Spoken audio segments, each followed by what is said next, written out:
You're listening to the Raw Honeys podcast, the place to be real, be love, and be friend. Join Chelsea Fine, Heather Hildenbrand, and me, Amanda Axel. We're real friends who aren't afraid to talk about the raw truth of real life. If you're looking for a group of girlfriends who will support and encourage you when the going gets tough, this is the place to be. Pull up a chair, grab a cup of coffee or a glass of wine, and enjoy the show.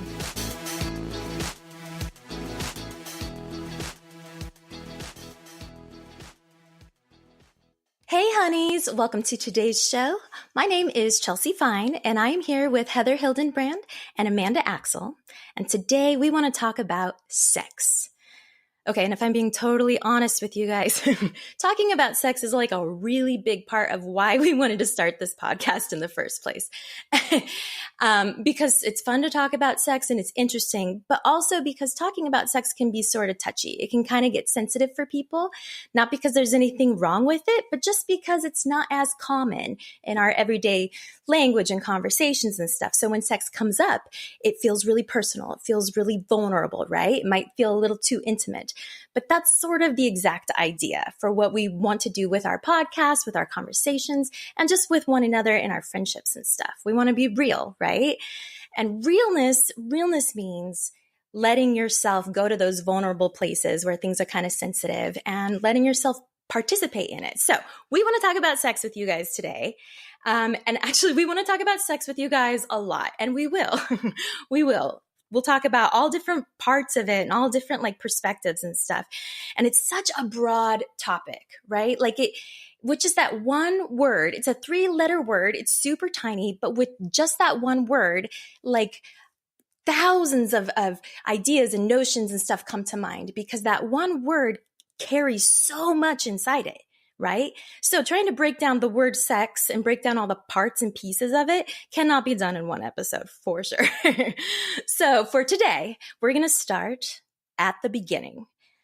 So when I say beginning, what I mean is I want to kind of get to know one another and talk about what our upbringing was like, what we were taught, each of us, about sex or about our relationship with sex.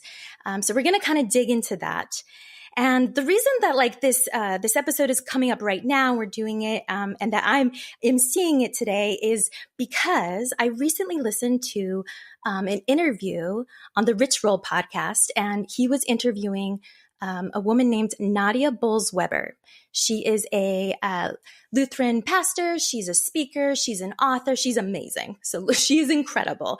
But she just came out with a book called Shameless.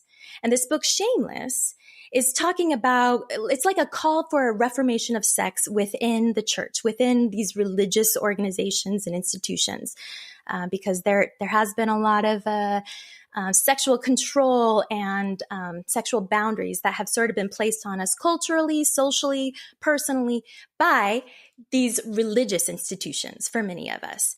But this book that she just came out with called Shameless talks about a lot of things. It talks about a lot of different people's experience and how we just naturally associate shame with sex. A large part of that, I'm sure, has to do with our culture, but there is a part of it that is somewhere deep down buried inside us. And it is something that is a beautiful thing we can work on because sex is really supposed to be beautiful, healthy, freeing, and empowering. It's supposed to be all those things. But sadly, that's not always the case for many people. So when I was listening to this interview with Nadia Bolz-Weber on the Rich Roll podcast, she was talking about her own personal experience and something that she mentioned as far as like how she grew up and what she was taught. She mentioned purity rings. And like, it was crazy to hear her talk about purity rings because my parents actually gave me a purity ring when I was a young teenager. They presented it to me, and we're going to go into what a purity ring is and all that in just a few minutes here. But like, it was like a blast from the past. When Nadia mentioned purity rings, I just like suddenly remembered this whole section of my life where my parents basically gave me a ring to wear on my ring finger of my left hand as like a promise to not have sex until I was married. And that comes with a whole lot of other heavy stuff, but we are going to get into that for sure. But that right there, that purity ring, the mention of it, the memory of it and stuff, it evoked so many so many intense emotions from me, not all bad, but just really intense, that I think there's a lot of parts of ourselves and parts of our history in our own relationship with sex or sexuality that we might not even understand fully. So that's a great benefit of conversation. And that's what we're going to dig into today. So what I want to do, ladies, how I want to start this is I kind of want to ask you guys, like, where did it begin? Like growing up, what was the message that you were taught or that was implied as far as what sex is, when it's appropriate, who you can have sex with, or if it was even taught at all, and how did those teachings or messages shape, your personal sexual identity as a young child, as an adolescent, and then kind of bring you into the world of adulthood. So I want to start with Heather because I know that that Heather and I have this purity ring thing in common.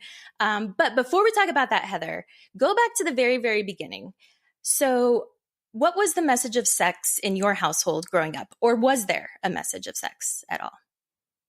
I was thinking about this the whole time you were talking. I was like, what? It's not like I've sat and thought about this before. Like, how far back can I go thinking about when sex was something I would recognize or messaged or whatever. And I don't remember. And I think it's because there wasn't a conscious message about sex for us when I was young. And there wasn't even a conscious message about intimacy, like a physical touch kind of like, we always look to your parents, like what was modeled to you, because that's what you're learning. You're learning their behavior. Even more than words, you learn from behavior. And so I don't know, remembering that there really wasn't any public display of affection really between my parents. They were not physically affectionate. And beyond that, there was not any messaging. I think the message was just like every other like possible problem in my family, which was like pretend it's not there. And they did a really good job of that, just like ignore it and it'll go away. So sex was probably the elephant in the room, along with, oh my God, we had like a herd of elephants, so I didn't notice. A circus. We had a whole circus, totally. And so it wasn't talked about, it wasn't encouraged. And as I got older, I think like probably as I was hitting puberty, it had become, it wasn't even a message, it was a rule. And I know I harp on this word a lot, but not just because I'm a rebel of rules, but because that is how everything felt, especially growing up in the religious institution. I mean, there are great churches out there. There are great gosh, I don't know. Just I've heard stories, right? It's like, I'm sure they're out there. I know they are, but that wasn't my experience. My experience was, these are all the rules. And so from the beginning, as sex was introduced on purpose, it would have been like, okay, here's the rule about sex. Don't have it until you're married or it's really, really bad. And so that combined with all the stuff we see in the media about women who are a lot more sexually free, it became this like good versus evil camp, I think. Like if I was following the rules of my parents and my church about sex is fine as long as you're married, versus being free with your body. So it just painted like one good and one bad. And I'm sure that was there was just no gray area. It was no gray area. And I'm sure that was to like condition us into following the rules again. So I had a problem with that. And Heather is our rebel. As you can rebel it's to not the core. my fault. All these people impose all these rules. No, it's a good thing. It's a beautiful thing. I say that with honor, Heather. I love your rebel heart. Okay, I wear it with honor. I do. It's inspiring. Because now I look at it like I'm a warrior for all the women who might still be stuck in, like you were saying earlier, the shame around sex. Yeah. Because the problem with it, maybe if it had been a great rule, maybe if, women who wait till they're married to have sex and then fulfill this like covenant, because that's what it's called when you have a purity ring, right? Yes, maybe if there was joy in sex on the other side of that, then it would be okay, more okay, I guess. But there's no joy around sex coming from the religious aspect I did, or such a closed off physically marriage example, there was no joy in sex anywhere. The only joy I saw were from the women I saw in the media and pop culture who were like kind of middle fingering it to everybody else and showing their bodies and embracing their sexual power, and it was supposed to be bad, but damn, they made it look good, right? So yeah, it's like, of course that looks better. And that's the only place we see joy coming from, through sex. So it's going to make a rebel wonder, Yeah, it is. For sure. So like, so if sex as like a topic wasn't really discussed in your home, you're definitely getting messages from like the media and from our culture and society and stuff like that. Were you getting like sexual messages, like directly sexual messages from your church? Because growing up and stuff like that too? Yeah. But it was more like the opposite of, I think it was more conditioning than anything, because it was like, again, we're not going to mention the elephant in the room. We're not going to mention the word sex. We're going to talk around it. We're going to talk about things like promises and covenants and modesty. So like the opposite of sexual freedom is modesty. Like in sixth grade, I went to a private school for a year, and it was at a church. It was a Christian school. And the dress code, we didn't have uniforms, but the dress code was that for the girls, you had to wear a dress every day, and it had to come to at least the bend in your knee, because modesty, right? Yes. So hide your body. Hide it. Yeah. Yep. And I still see it being modeled in public school too, where like the girls have, and this is a whole other can of worms that we're not going to go into, but it's like, we might get it. We might this time. Who knows? Girls can only wear, we have to cover up more because modesty, right? And that's the opposite of. We're the ones who get in trouble for breaking dress code. Right. Not the boys. We're responsible for the thoughts boys think, the usual. Yes. That makes sense. So that was the messaging that I got. And then it all really did just start to feel a lot like repression, where the opposite of that was, there was freedom. If I went against that, there was freedom in that, but there was also like a shame in that, because I would have broken promises and rules and covenants and, so it was something I would have to hide if I did. Wow. So yeah. Okay. So then it's just so crazy when you're talking, because I know you and I had really similar upbringings religiously, because it's exactly how it felt for me too. Okay, so Amanda, what about you? What was like your experience with sex, or what you were taught about sex growing up and stuff like that? Like, what was it like in your household? Completely opposite of both of your experiences.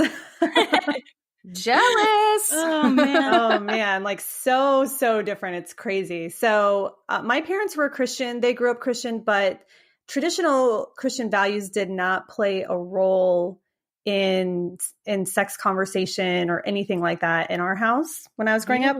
Yeah. So first off, my parents were teenagers when I came around. So that, I think, was very sex was already on the table. Sex was already on the table. Yeah. My parents were super, super young. And so, when I'm 3, 4, 5 years old, I'm watching MTV with my mom, it's like the late 80s. Awesome.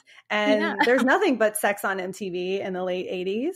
So, and I remember like even listening to the song, I Want Your Sex by George Michael, and my mom just blasting it so loud that like my chest was vibrating like in the backseat of the car, So I kind of knew I kind of knew what sex was, in the sense that I knew it was something between two grown-ups. Yeah. And it wasn't anything that kids did, or it wasn't really anything. I kind of got the sense like I was too young to know, even though I knew there was something up.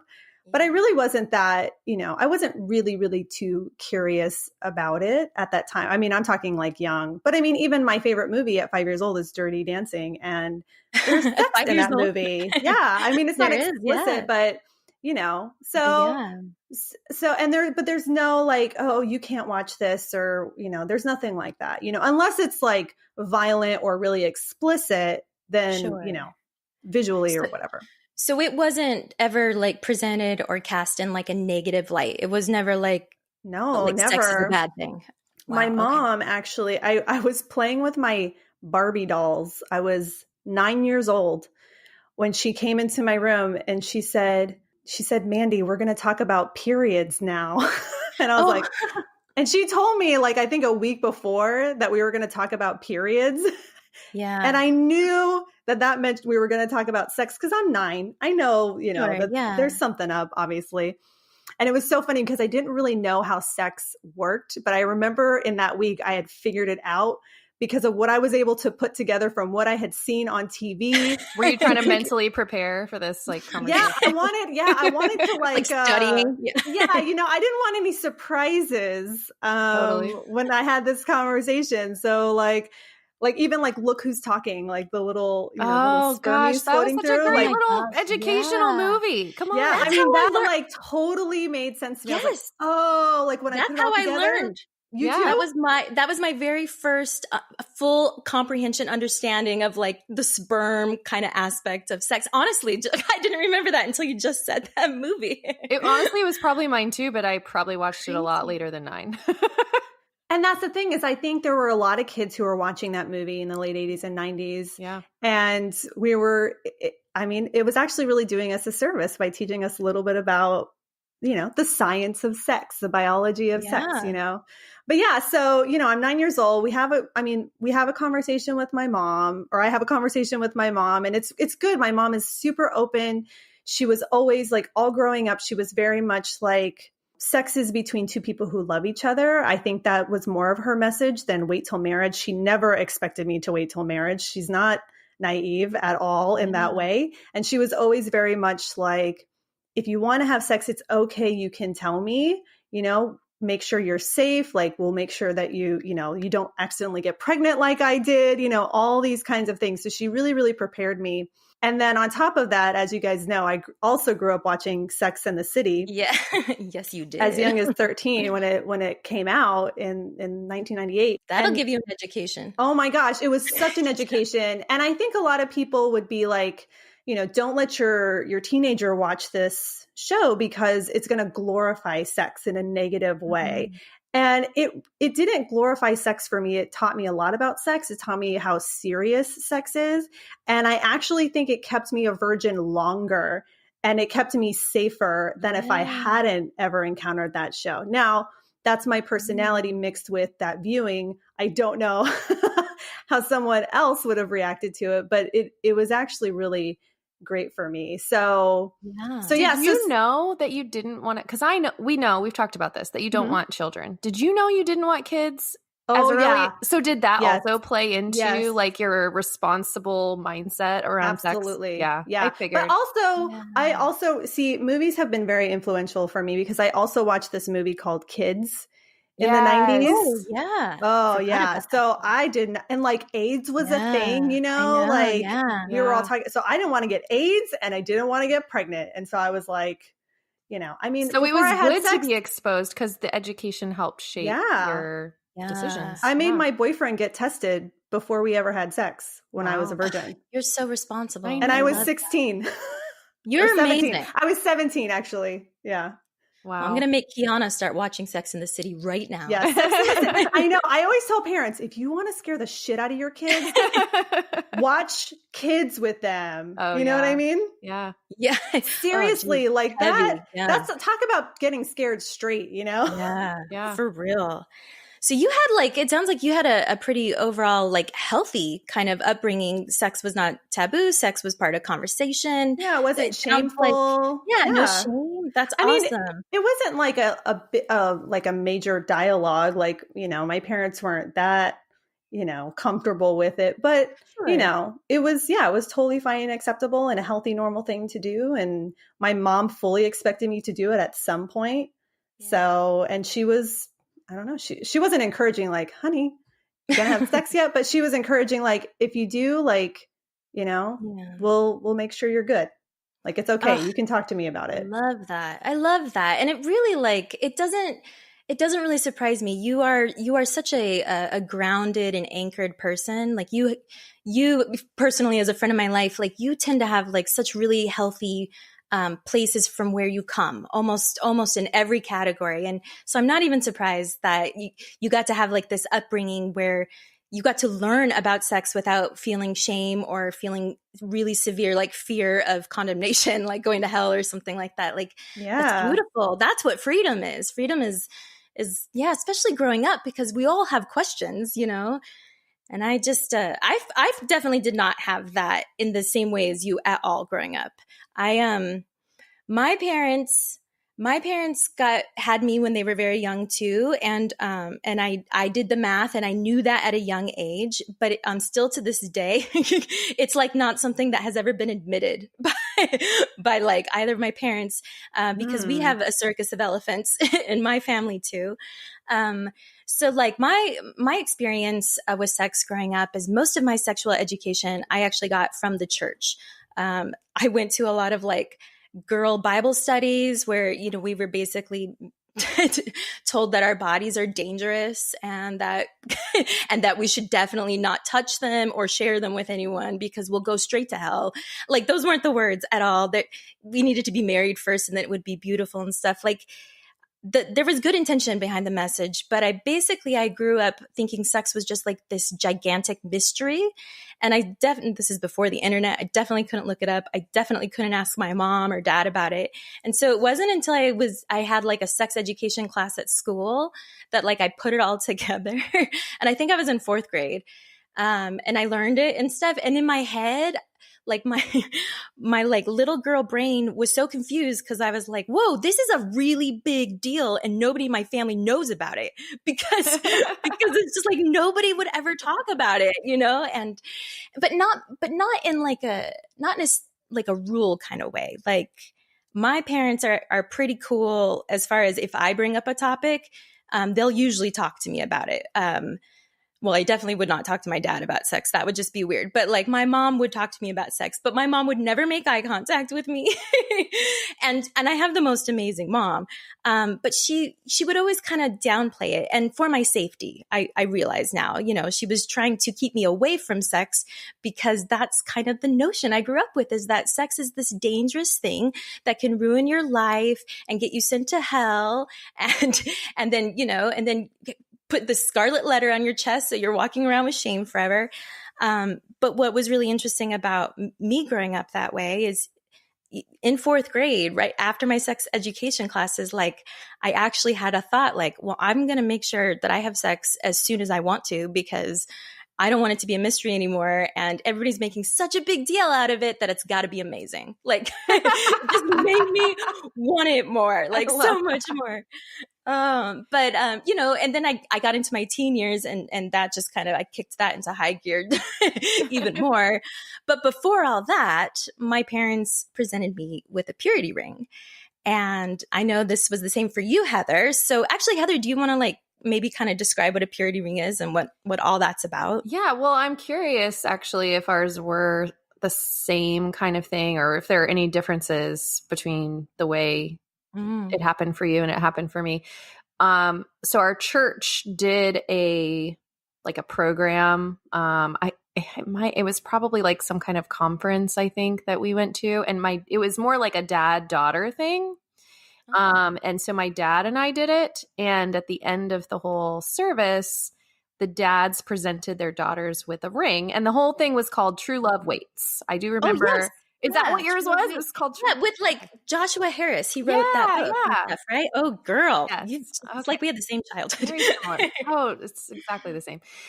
So we go through this whole thing where it's like a bunch of probably speakers and music all designed to like remind you to never have sex or it's terrible or whatever, right? And then at the end, it's funny because I'm saying that, I'm just talking a little bit of shit, but really, honestly, I can't remember any part about any of that service or like what would have even been said. I can remember how it made me feel. And that is the rule, because to me, it was like, this is a rule. You're not going to have sex till you get married. You're not really getting a choice, because if you choose not to agree to this, it's like turning your back on God or whatever. You know, it's like, you're kind of being a little bit coerced. Like you know, there's never a time you're being a lot coerced. Yeah. But I mean, it's not like I stopped to think like, I don't want this, but I feel forced. It was just like, this is expected of me, just like my chores, just like, it's like you will go, you will do this, you will say yes, you will wear the friggin' ring. It's non-negotiable. It's non-negotiable. So I can remember how it made me feel, and how it made me feel was that if I went back on this ever, I would be like the biggest shameful disappointment to my family and my faith. And so it was like a fear-based, like a coercion. But anyway, you get this ring. It's cute. It's whatever. It's like, I think I still have mine somewhere, actually. It's like a cross with a heart through it or something. And like everybody got the same ring from their dads. And so that's your promise ring that you're promising to wait until you get married. And you wear it on your ring finger, your wedding ring finger. Like you will wear that promise ring until you replace it with your wedding ring on your wedding day. That's what that was like a thing at weddings. Like they would take the promise ring off and put on like the wedding ring. So Amanda's not far off at all. It was a chastity belt removed on the day of your marriage. Given to you by your father, which like at the time I loved it. Like I loved how I grew up in the moment. Like I really had a great childhood, and it did feel special to me. Like, cause my parents, I actually didn't go to a ceremony like what you're describing, although my church had those and stuff like that. My parents, they just kind of presented it to me like in the living room, and it was sweet and kind and special. And my dad said some sweet things about me and stuff. So it was nice. And I felt kind of honored, but mostly only because I knew I was supposed to feel honored, because that's sort of how they kind of make it sound like this is an honor. You're going to wear this ring because you have this, you're in possession of something really special that you can't share with anybody. And, and basically, chastity belt. Not a bad thing. Like there's nothing wrong with waiting until you're married to have sex. There's nothing wrong with any choice that we make with our individual bodies ever. And for some people that's beautiful and is the safest and most honest way for them to live. But it's just interesting because I was 12 or 13 when my parents gave me my purity ring. And I knew when my dad put it on my finger, I knew as he was putting it on, I knew I was going to have sex before I got married. Like, not because I was trying to be a rebel in my head, but just because I was like, oh yeah, there's no way. And like, I was a little girl. It's not like I was messing around with guys and having sex then or anything. It wasn't even like that was even remotely a part of my life at that point. But there was something inside me that was honored, and at the same time, like a little bit ashamed because I knew I already broke the promise, even though I hadn't yet broke the promise. Like you weren't really making the promise to begin with, not really. Right. Yeah. And I wanted to, like, I really wanted to, like I said things I meant, but I wanted to keep that promise, not for myself or for the reasons they were stating. I wanted to keep it because my parents bought me a ring, and it was a nice piece of jewelry. It was like rose gold, and it had like a heart and diamonds. My parents bought me a ring and had this special little meeting with me and gave me undivided attention to tell me how special I am. And I wanted to fulfill that covenant with them just to respect them, just because I love them. But like, yeah, I don't know. Even, as a young girl, I just knew. And actually, I remember having the thought as my dad was putting it on, I was like, oh crap. So when I break this rule, do I have to take the ring off, or can I just leave it on? Yeah. Like I was already like planning my future. I don't know. Yeah. It's kind of a crazy thing. What do you think, Amanda? As someone who did not know what purity rings were. Do we sound psycho? Is this like cult-like? Or does it sound sweet? Like, you guys. Oh. I don't even know if I should say. Okay, you should say. No disrespect to anyone who received a purity ring and kept their promise and is very happy about that choice. That's great. That's so great for you. But to me, this conversation is literally making me sick to my stomach, because your virginity, your sexual life does not belong to anybody else but you. Not your mom, not your dad, not your grandma, not your savior, you. And I think that's why this whole thing really bothers me, because I just think that's a very strange thing to ask of a young person who, by the way, hasn't even officially been educated about sex, right. To make that promise. So it sounds very odd to me. And I have no idea. Oh my gosh. I'm trying to imagine if I had grown up in this same way, like how I would have felt, what I would have done, if it would have changed anything. Because let me ask you guys this, how long after receiving your purity rings did you guys lose your virginity? If you don't mind answering that question. That's a great question. It's a great question. We should say I was 17. Same age as you. How old were you when you got your ring? Probably 13, something. Maybe 14. Yeah. 14 was when I started getting in trouble. They probably got worried. So definitely by 14, they would have given that thing to me. Buy her ring. Yeah. Like, you better put a ring on that That's finger. right. That's right. They were worried. It was definitely by then. That is kind of how they used purity rings, some parents, though, like kind of as like fail safes a little bit. Like that's why I was homeschooled. That was a fail safe. So yeah, that was our MO for sure. But I will say, Amanda, in response to what you were saying though, is I can see how it would be weird and sad and how your sexuality should be between you and yourself and all of that. But honest to God, what really I think like bothered me so much about it was that I knew, like you said, I was put in that position before I was properly educated about what I was even agreeing to or what sex even was. Right. And then I think I knew in the back of my mind I probably wasn't going to do it either, just because I knew myself at that point, and that if they said that this was how it was going to go, I probably wasn't going to do it that way, because that just seemed to be my life at that point.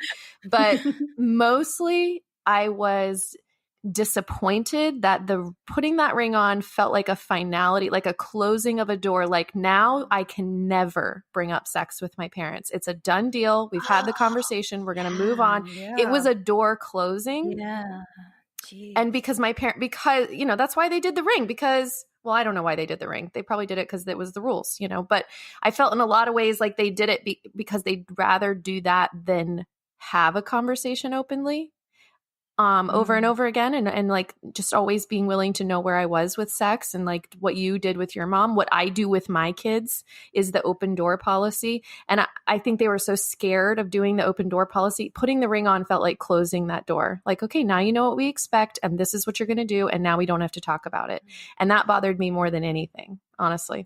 Yeah. Well, not just closing the door, but closing it and locking it almost, right? Because these rings are sort of symbols of us being property. Right. And I know our parents have good intentions. So anybody out there who's into purity rings, I'm just saying this as a generalization. Well, and I'm sure there are people who have them who can still talk about this, like who for sure. There's a way to do this in a healthy way. And that's why I'm trying to make it clear. It wasn't the ring. It wasn't the promise. It was that the promise was standing in place of openness and education and acceptance. That's the word, honestly. It's acceptance. There was none of that. And instead, there was this ring to stand in for it. And that I knew even back then. Let me ask you guys this. Was there ever a conversation between you and your parents prior to the ring and like what it really means? Like, did they give you a choice? Oh, no. No, I don't think, I think anybody was it like a marriage proposal?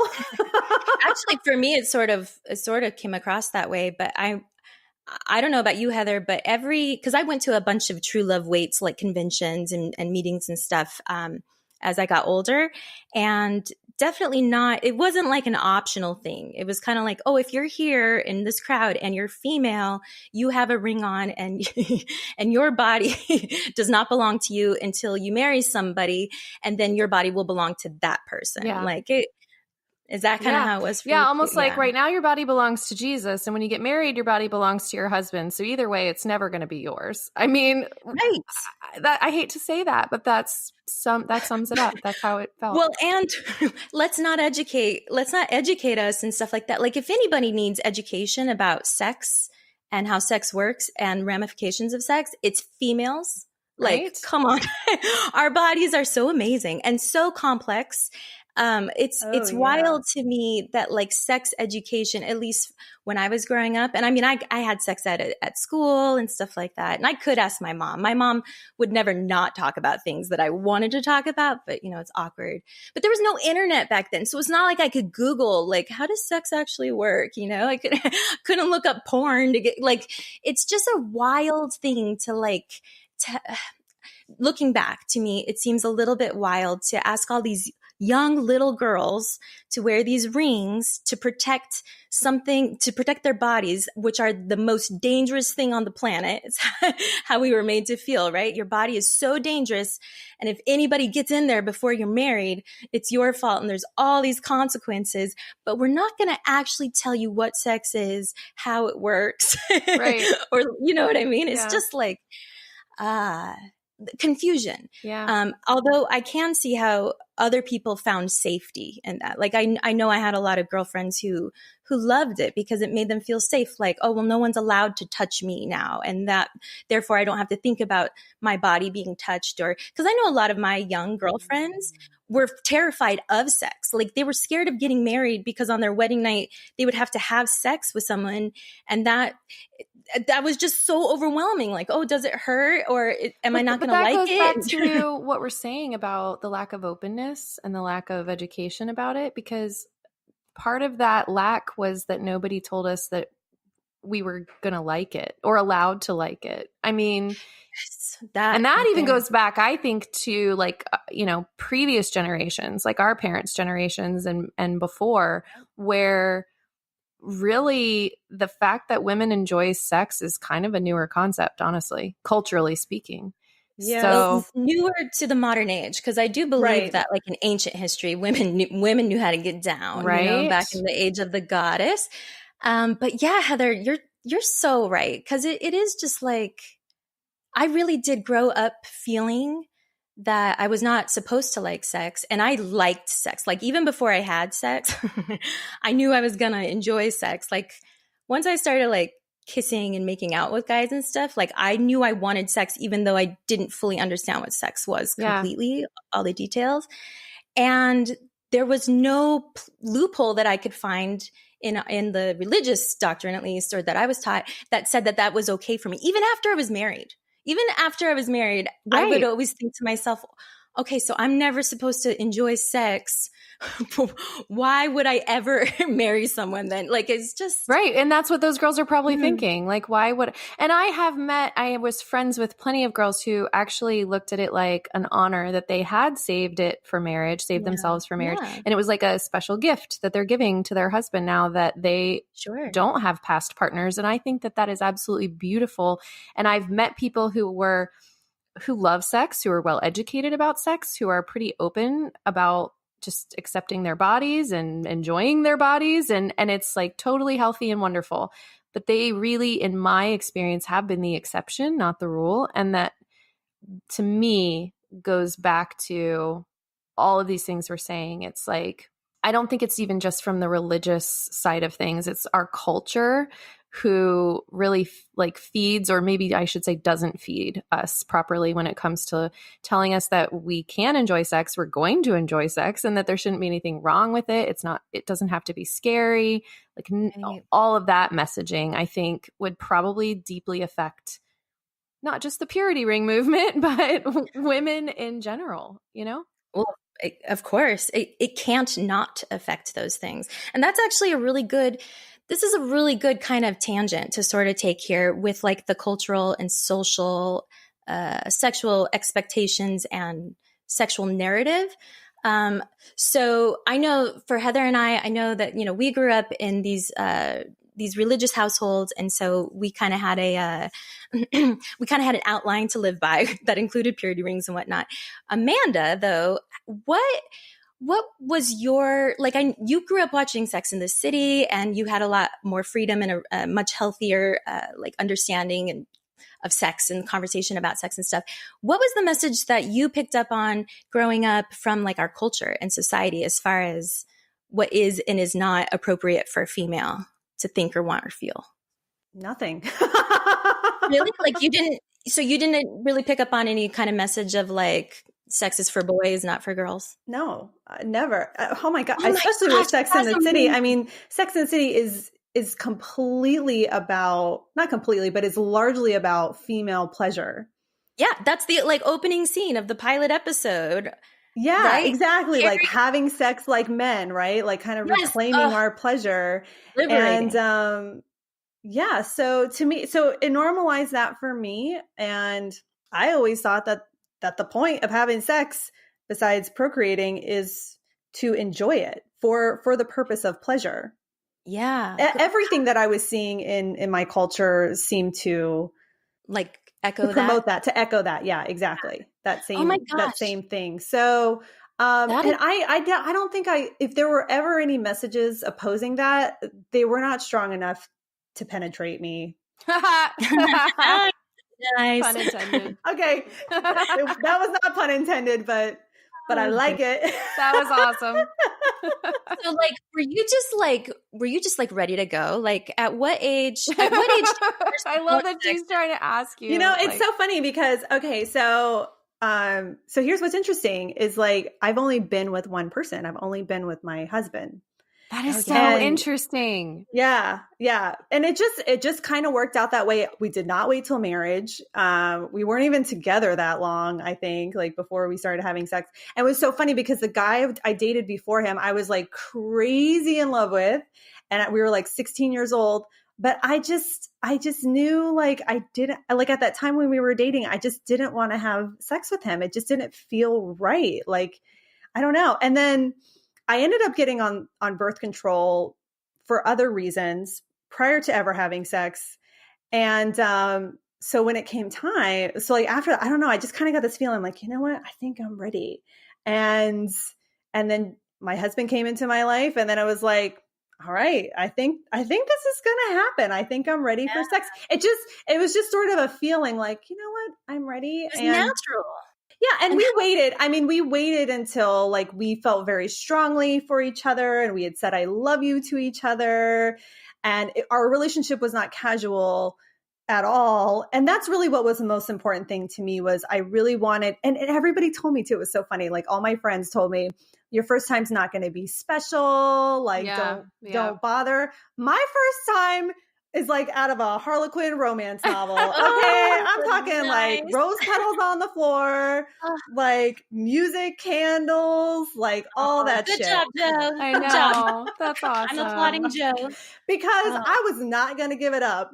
Like in the back of someone's car. He knew what you needed. He already knew. Yes. I mean, my virginity was important to me. It was, to me, sex was special. And still to this day, it is a special thing. Like if I ever found myself in a position where I was able to have the freedom to sleep with other people, like I were single or something like that, then I think, I would treat it the same way. Like my heart is in my vagina. Yes. Yeah, I get that. I get that. Yeah. Oh, no. Sorry. Like my vagina's in my heart. So you have to get to my heart. Oh, yeah. To get in my panties. This is a weird picture. imagery. I'm just saying. Yeah. Okay, they said that on Grey's Anatomy that your heart's in your vagina, but what they really meant is that your vagina is in your heart. Oh yeah, that definitely helps and clears it up. Sure. Yeah. Yeah. Yeah. Sorry, Grey's Anatomy, you guys got that one wrong. That's wonderful. So like, it almost sounds like because you didn't have the same sort of restrictions or sexual narrative shaping that Heather and I did, that like you felt right and you felt ready and it felt natural because it was honest, like as opposed to, like maybe me growing up thinking to myself, oh, it's going to be super awkward to like marry a guy that I've never had sex with. And then like, what am I going to do? Just go lay in a bed and have sex like on the spot simply because we said I do 2 hours ago. Like, I overthought sex. Yeah. Heather, do you think that like the church's influence and kind of those messages received, did it make you overthink sex? Do you think? It made me overthink how I would feel about myself.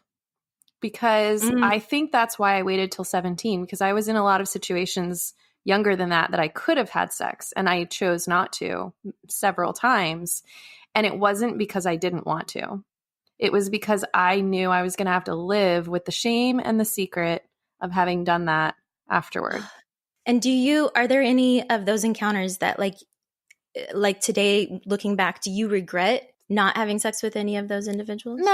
No, but I also don't regret having sex with the one I did, before marriage and all of that. I don't regret it now because, and I didn't right after, because I had already done so much work on figuring out my emotion, like that baggage that comes with sex that is the other part that we're not educating our girls about, is that there's an emotional, like Amanda was just saying, there's an emotional attachment that comes with sex. Even if it's not toward that person, there is an emotional response in your own body to yourself that happens that doesn't go away. And you're kind of in charge of shaping what it's going to look like. Mm-hmm. Unless you let outside influences shape what it's going to look like or how you feel about yourself afterwards. So I knew that going in. I knew that from the moment I put that ring on, that I was going to have this like shame or guilt or something for doing something against these rules. And so I think I spent a lot of time not even really realizing that's exactly what I was doing, but really like making peace, like, okay, and it wasn't even just with sex. It was with a lot of choices that I made that were kind of quote unquote against the rules, was just to go, okay, I have to live with myself and I have to make sure it's my truth, even if it's not their truth.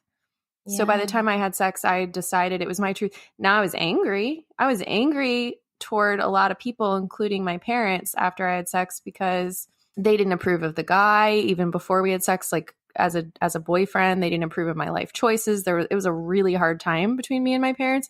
So I was like mad at them, which I think helped like push some of that guilt off of me, which I'm grateful for, because in that instance, I feel like the anger helped a little bit. So I didn't internalize any shame about it, which was great. Yeah. That is like, that takes some inner work for sure. That takes some strength. For you to like be so young and to kind of be preparing yourself and molding yourself in the exact shape that you didn't know you were going to need in order to come on the other side. Gosh, this is such a heavy thing to put on a little girl. This is such a heavy thing to put on any young person when it comes to their body, is to make them even for a split second have these thoughts like, okay, there's going to be this shame and this guilt I'm just going to carry potentially forever. I'm just going to gear up to do it. And I'm impressed. I'm impressed that you were wise enough at such a young age to like know what you needed, because your story could have gone way differently, if you hadn't loved yourself. That's what it was. You loved yourself. You loved yourself despite any of the nonverbal messages that you were receiving, and you made choices for yourself. Damn, you're a badass. You are. You're a badass. Well, that's right. I love when I come on here and talk about this stuff and you guys tell me how awesome I am. It's like a really big boost to my confidence. So thank you. Come back next week. We'll do it again. All right. I was trying to have sex, and I don't mean that in like a really promiscuous or even, over the top way at all. But, I was a girl who was always like in relationships, like even at a young age, like starting at like age 13, I would have like a boyfriend for like a full year, I'm just one of those girls. I was always in a relationship, and like I was in love with my high school boyfriend, like my first love. Like I was in love, something fierce with him. Like I didn't even understand it at the time, but looking back, I think that's just a special time in life where we feel things so deeply. I wanted to have sex with that guy so bad. His dad was a pastor. And so like there was always like this third presence in the room with us, the Holy Ghost, There was always like, we were cool kids. We were cool kids, but like, we were both so scared, not of having sex, not of our bodies, which is ironic. We were scared of the spiritual consequences of having sex or even like making out. But even at like that young age, I knew I wanted to connect my body to this person that I loved. Like that's what I wanted. And it's just crazy that like, that was even something that I even know that we were both so scared of, it's like being afraid of ghosts a little bit, but you behave because of it. I don't know. I think I was just always trying to have sex. Like after my high school boyfriend, there was a few other boyfriends. And by the time I did have sex, I was 17, 18. Oh, I actually don't remember how old I was. It was amazing. I loved it. I was eager. I was happy. It was perfect. And you guys, I was same like you, Heather. Like I tried to prepare myself psychologically to like have this full on like hangover depression the day after, the morning after. Hell to the no. Fuck no. I woke up, swear to God, I woke up and I woke up on my living room couch because I had been at his house the night before. I had to sneak back into my house and pretend like I slept on the couch all night. I woke up on my living room couch, opened my eyes, and fucking just hugely smiled. Huge smile on my face. And my thought was, sex is amazing. I'm going to do that again and again and again. And not just because it was amazing sex, it was great. And not just because I loved him, but I did. And it was because I felt real. Like, I know this sounds dramatic, but I felt like I was really playing the human game finally. Like, almost like up until that moment, I'd been waiting in the wings, ready to come in full force and fully understand the human experience, you know? And I had been feeling left out up until that point. And I didn't realize it until after I'd had sex. And like, I remember I went to work that night, and I was a waitress. I went to work that night, and the whole time I was walking around work carrying my trays, I was thinking to myself, I should have just had sex when I was 15. This is amazing. I feel so confident. I loved my body because my body can do amazing things, right? Our bodies are magnificent. And I loved all the sensations, and I loved that the physical pleasure and connectivity of sex fully and completely and deliciously like affirmed my love for that man, you know, for my guy at the time. Like, I loved him so big, and sex with him was like the most accurate and brilliant way to express that. And not because, listen, you don't have to have sex with someone to love them big. I'm just saying, if you have the opportunity to, it's just so amazing. I don't know. I felt real good about myself. I did not feel bad. I didn't even say like a prayer and ask for forgiveness, which is like crazy. Because, oh man, I had a prayer written out beforehand that I was like a letter to God, like, dear God, I'm so sorry. I'm probably going to have sex with Ronnie. It's probably going to happen. I'm not even kidding you guys. Like, I wrote this letter. I'm like, listen, it's not personal. Okay. I understand. Oh my God, I'm not I trying wish to you just still had this letter. It would be so awesome to read. I bet I do. I bet my mom has it somewhere. Oh, I bet It's my mom nothing found personal. it. I love that part. That's so great. But it was great. It was great. It made me feel empowered because my body belonged to me for the first time in my life. Yeah. It really belonged to me, and I could share it with anybody I wanted to. And I chose to share it with a small handful of people before I got married. And they were all incredible decisions. They were great decisions. I don't regret them at all. This is not the right choice for every single person at all. But I'm just, I really like sex, guys. Well, we all really like sex. I think it's really exciting that it turns out that sex is enjoyable. That's a huge plus. But I think more than anything, I think what we're all saying, I know what I'm saying is like, whether you waited till you were married or not, the whole point is how you feel about yourself. Yes. And how it takes some, I guess, guts really, but you know, also just some like self-examination or cultural examination of where you're coming from to really decide if the beliefs that people are pouring into you and telling or asking you to believe yourself are actually serving you. I think that's what it came down to for me. And I think that's why, just like Chelsea, after, you know, the morning after, I didn't regret anything either, but it really was because I think there was a part of me that was probably waiting for like, all of the shame and the guilt and all that stuff, or, you know, for me to feel a certain kind of way because I had done something I wasn't supposed to do at a time I wasn't supposed to, or whatever. And really all I felt was like, I was in my physical body. I felt pleasure. I felt, you know, when I put all the expectation from other people aside, I felt good.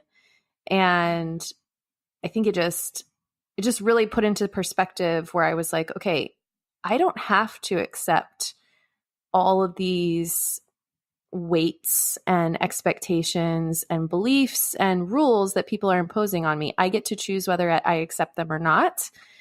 And that was the first time I really started to realize like it is a deliberate choice on my part. What I'm going to choose is my truth. And it doesn't have to be what everybody else's truth is, but I can still respect everybody else's truth at the same time. Like yours can be different from mine, and that's okay for each of us. But I didn't have to just like fall in anymore. And that changed everything about sex, about everything really after that. It helped me be a better decision maker for my own life, which up until then, if you ask them, I wasn't really supposed to be in charge of that. But, we are our own decision makers. We are in charge of ourselves, no matter who tries to tell you what to choose or not. So if you can be a better decision maker, that's what I mean about, I want more education about sex. I want more openness. I want less shame. I want less guilt. I want more open doors. I want, less purity rings and more conversations, because I want everybody to really recognize they get to choose what they believe, and that they need to choose beliefs that are going to serve them. Right. It's a personal thing. It's customizing your life to suit the shape of you. It's just logical on every level, and those choices like that you're talking about, those decisions we make, the choices, the things we choose, like that includes modesty or chastity. It includes whatever works best for yourself, for your past, for your body, for where you want to go. And I think that that's really something like that. I'm so jealous of Amanda, because your upbringing, Amanda, it sounds like it allowed you to have like this breathing room to actually find out how you're shaped and how you're made and what you want and what you don't want, so that when you got to this precipice of like, I'm going to have sex tonight, like it was all good. And it was all good beforehand and during and after. And that's how it's meant to be, Yes, it was. It is. Okay, so we're older now, and we have different perspectives on sex, obviously. The three of us are married, and we've all been kind of married for a long time, right? Over 10 years, all of us, right? Mm-hmm. I think a long time. Okay, so our culture is changing. I do believe that, and I want to believe that too. I want to believe that society is maturing and opening a little bit more. Obviously, we as a culture are slowly becoming more tolerant. We're embracing things that, in the past we were fighting against. So I really do hope that the culture and society that like my daughter is growing up in right now, and she's 14, like I really hope that her perspective and her notion of sex and what her relationship with sex is going to be, I really hope that she experiences more freedom than I did. Like, what about you, Heather, with your daughter, with Brooke? Do you think society's different now? Do you think it's like a little bit better for the younger generations? That's hard, because I really do think it still depends on, I do still think there are like pockets, like you and I grew up in a different kind of pocket than Amanda. So we were exposed to different things, and that sent us in different directions. Like, I think if you ask Amanda, she would say culture's been changed, right? Because her culture was more open than ours. Because like where we are right now with Brooke is she's struggling a little bit with feeling a little bit oppressed, because public school still creates shame around our bodies for girls, especially with like the dress code, and just there's like a culture of like, it's on us to make sure that boys don't think inappropriate things about us, and that whole garbage. Yeah. So she's struggling with that, because that's the pocket she's in. She's in high school right now. So maybe after high school, it'll feel a lot different. Overall, though, like sex feels really open in our house, because I've made sure that it's really open. So it's like, she can talk about it intelligently, first of all, and she can talk about it unashamed or unembarrassed in front of me, or hopefully other people. I don't know if she talks about it in front of her dad. I think that's a different story, but they also don't talk about things. So there's a closed door there. So that's totally different. But like with me, or in situations maybe where she's with a significant other, she's really comfortable with it, with her body, with, where she's at with everything. And I know where she's at with everything. Even Austin at 13, I was on Facebook the other day, and somebody was talking about how their 13-year-old girl is still pretty clueless about sex, even after trying to talk to them about it. And that's just where they're at mentally, and their age and their maturity level. And it like, I don't know, it like got my attention, because I was like, wow, Austin is definitely informed and aware, but I've made sure of that too. Like I'm purposely creating that environment for that. I mean, for anybody who missed the episode that I did with my daughter, there's an episode with Brooke and I where we talk about how open we are. Is that at the Pride Fest last year, I got condoms from the health department kiosk and brought them home and used them as teaching tools. And I made both of the kids open them up in front of me and like, so they could see what they look like and how they work. And Brooke, Austin looked mortified at first and he didn't know what to do, but Brooke grabbed hers and started blowing it up like a balloon. Like it was just nothing. It was no big deal to her. And then Austin was like comfortable and we laughed about it and stuff. And like, I don't know, I'm just normalizing all of that stuff because I saw what it looked like to not have it normalized, you know. But it just, I do think it really is depending on what kind of house you're growing up in and what kind of environment, because I still think it's like, it's open in some places and not in others. I still think that there's a lot of work we can do in our culture that, you know, a girl bearing skin isn't pegged as a slut or too promiscuous or or just those words in general. They just need to die. Yeah, like those kind of words. I see how I saw a meme about it the other day. Somebody had posted like I hate how people think that if a girl is like in a bikini or bearing a lot of skin that she doesn't have any self-respect.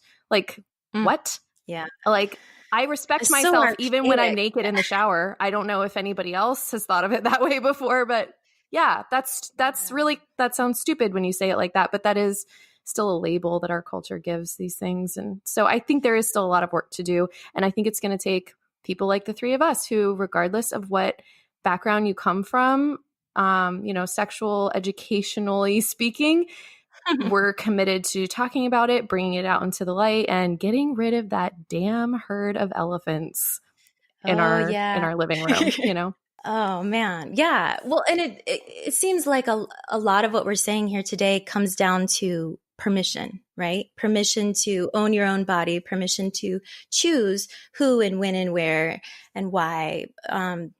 These permissions that we actually as a culture do not grant one another, but we for sure do not grant them to females easily, definitely not young females. And when we do grant permission or when females do embrace their sexuality, there are always, not always, but like in the media and stuff, there are negative ramifications or connotations that are associated with it. So yes, we definitely have a lot more work to do as a culture. But I think as we're about to wrap up the episode here, and I think like something I kind of want to kind of end on is this idea of permission and what kind of permission can the three of us as raw honeys give our honeys that are listening to maybe make them feel like they're not alone or like they can give themselves permission. Do you know what I mean? Because there are a lot of listeners right now who are totally sexually free and they're happy and they're content and they're satisfied. And that is beautiful, so beautiful.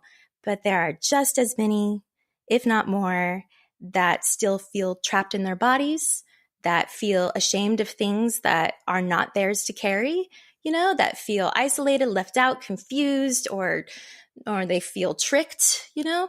So as we're kind of wrapping things up here, what is something that we can leave our honeys with just to kind of make them feel correct and right and in possession of themselves? Something a little bit empowering. What do you think, Amanda? I would say that whatever your background, wherever you come from, wherever you are in this moment is totally fine. It is totally fine. It's great, actually. And if it's something that makes you uncomfortable, if you're uncomfortable with your body, if you're uncomfortable with sex, if you're uncomfortable with anything that we talked about today, then I would definitely encourage you to explore that so that you can be comfortable, because sex is such a huge part of our life, right? Like that's why we're all here, is because somebody was having sex. That's right, baby. And it was penetration. That's right. Penetration. And your body, exactly as Chelsea was saying, your body is amazing. It does amazing things, and it was built for sex. And if you're in a position where sex doesn't interest you and you're totally fine with that, then that's okay too. So I would just say wherever you're at, own it And if you're uncomfortable with it, then explore it. And if you're in the mood, explore your body as well. That's a great piece We'll of advice. talk more about that later. Oh, I love that. Oh, what about you, Heather? What do you want to leave our honeys with? Excellent advice. I'm looking forward to the episode that we're going to continue this conversation and talk more about like pleasure and yes. Oh my gosh. So fun. Yes. But I would say just based on like, the stuff we've talked about today, where if you've ever been in a position where you felt like sex was a closed door topic in your house, either growing up or if, you are a parent of a child or teen who you feel really uncomfortable talking about sex with, I think it's so interesting listening to all of our different stories today and how Amanda, who was like really exposed to it in a way that made it just kind of no big deal. I don't know. It's not like she had sex way before us or really, really young or, there's no teen pregnancy story here or, whatever. It like all good decisions. I almost really wish that there was some kind of scientific study that could be done that, polled or interviewed. Oh, I bet there is. I wonder if there is, and I want to go look it up. We'll put it in the show notes. Yeah. Well, if we find a good one, we'll link it for you guys because I'm going to go look for it because I'm very curious about how our messaging and our environment impacts our decisions and how, I don't know, just trying to keep me, maybe it's just my personality, but the more you try to keep me from it, the more I really just, that backfired. The rebel. But never in a way that they tried to make us believe, there wasn't the guilt. There wasn't the no thunder and lightning bolts, no, hellfire or anything. It was like really anticlimactic. Well, there was a climax, but it wasn't hellfire. So I would just encourage whoever's listening to this right now, if sex is something that you think needs to be talked about more and wherever you live or work or spend time, then I think that's what it's going to take to create change for people like Chelsea and I or other girls who maybe grew up feeling like there was something wrong with them at times for just the way our bodies are built, and that's not something that needs to be perpetuated anymore, regardless of your religious affiliation. So I encourage you to just speak up and speak out and just make it not so taboo, either in your life or for somebody else, because you just don't understand. You just don't know the impact that can have on somebody. So I encourage some raw honeys out there to spill some raw truth about sex with somebody. Oh, definitely. Yes. I totally agree. I don't even really have anything much more to say than that because that is what it is. If you are somebody right now that is carrying shame or some uncomfortable pieces of sex in your psyche, if you're struggling with that, if sex is not yet this all-consuming place of bliss for you, I just want to encourage you that you are always an ever-evolving creature. You are always growing, you are always changing, and there's always promise for more or for anything you can conceive. So regardless of how you're feeling right now, if you feel trapped or if you feel free, like you are your own. You belong to yourself, and your body does not belong to anyone else. It does not belong to any man, any woman, any creature. Your body belongs to you. And what you choose to do with your body is not something that you should carry around with shame that comes from outside sources. External shame is always wrong. If it doesn't come from within, we're not really learning it anyways. And external shame is usually more a reflection of where the shame is coming from than it is of who you are. So if you do feel shame, I just want to tell you that I'm not ashamed of you, and I think you're beautiful. And I'm proud of your body, and I'm proud that your body works very well. And whether or not you decide to share that with someone or have already and don't want to again, or you love sharing with people, so you're going to do it all the time, all of those things are beautiful. They're all beautiful when they're done with your heart and when they're done out of freedom. And then, other than that, I would just second what Heather says, like we can't change the culture or our world overnight. We cannot change those things overnight. And we have a lot of work to do as women on this entire planet to kind of play catch up to get us to where our bodies are less taboo. But in the meantime, as we are working and growing into a more accepting world, what we can do as individuals is give permission to others. So give some love to any other honeys that you're around. If they're younger than you or older than you or have different circumstances than you, or if there's anything in another honey's life or another person's life that is connected to sex in a way where our culture or their upbringing might skew it to be negative, if you see an opportunity where you can give them love and acceptance and permission to be who they are and be free to be who they are, that's huge. It's huge. You change one person's heart for one moment, and that's exactly how we change the entire globe for the rest of the future. So give permission to all the honeys that you possibly can, but first and always, give permission to yourself because you're absolutely worth it and you're sexy. All right, guys, thank you so much for joining us today. I wish we had more time. Talking about sex is so fun, and it's also really, really important. So don't be afraid to have conversations like this with any of your friends or anybody you got near. It's important. Keep the conversation going. We love you guys. We accept you. We give you permission, and we hope to see you next week right back here on the Raw Honeys podcast. Bye.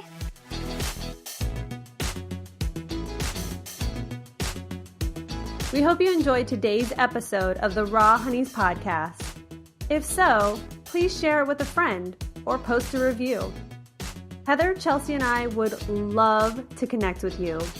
Check us out on Instagram at the Raw Honeys or join our community of honeys on Facebook. Thanks for listening. We wish you nothing but big love.